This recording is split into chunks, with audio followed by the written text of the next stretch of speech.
Hey guys, welcome to BellsRides. I'm Belle. Thanks so much for joining me today.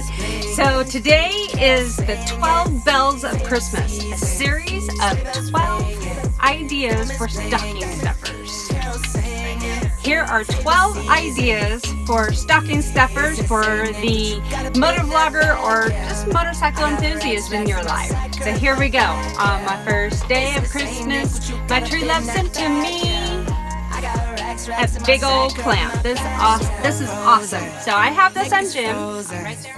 Catch me rolling, I'm the chosen. Snow is falling, Elfie's calling. Check my list twice. My bike. And it is very versatile.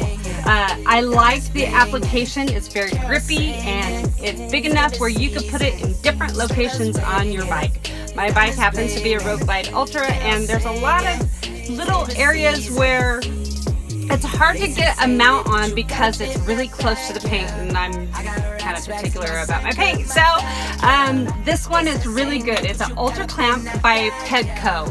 Highly recommend this. It is one of the best clamps that I've used for motovlogging. It's awesome. So there you go. This is my first day of stocking stuffers.